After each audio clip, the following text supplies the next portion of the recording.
Hello ప్రజల్లారా, ఇప్పుడు మనం వచ్చాం మగవాస్ వస్త్రనిధి.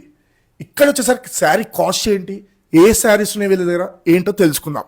ఇక్కడ శారీస్ కాస్ట్ ఏంటండి, ఏ శారీస్ దొరుకుతున్నాయి ఇక్కడ మన దగ్గర? మనం డీల్ చేసేది మిస్టేక్ వీవింగ్ శారీస్ అనమాట.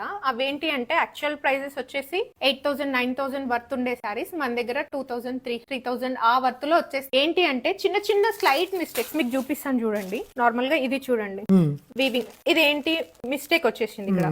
సో ఇవన్నీ ఏం చేస్తారంటే మనకి హాఫ్ ఆఫ్ ద ప్రైజెస్ లో ఇచ్చేస్తాం మీకు. Tissue saris Kashmiri emporium market price వచ్చేసి 6,500 ఉంటుంది, మన దగ్గర 2,900. HO crepe sari market price 1,800, our price 850. Next sari satin mushroom market price 8,000 work above ఉంటాయి, మన దగ్గర 2,900. వీళ్ళ దగ్గర వచ్చేసరికి వైడ్ రేంజ్ ఆఫ్ కలెక్షన్స్ అనేవి అవైలబుల్ ఉన్నాయి. మరి ఇంకెందుకు వెయిటింగ్, ఇప్పుడు స్క్రీన్ పై నంబర్ కి కాంటాక్ట్ అవ్వండి. ఇది ఎక్కడో కాదు, మగవాస్ వస్త్రం అనేది వనస్థలిపురం అని గూగుల్ టైప్ చేయండి, ఎగ్జాక్ట్ లొకేషన్ కనిపిస్తుంది. మరిన్ని ముచ్చట్ల కోసం పేజ్ ని ఇప్పుడే ఫాలో అవ్వండి. అదే మన ఫుడీ ప్లేటబుల్. Okay bye.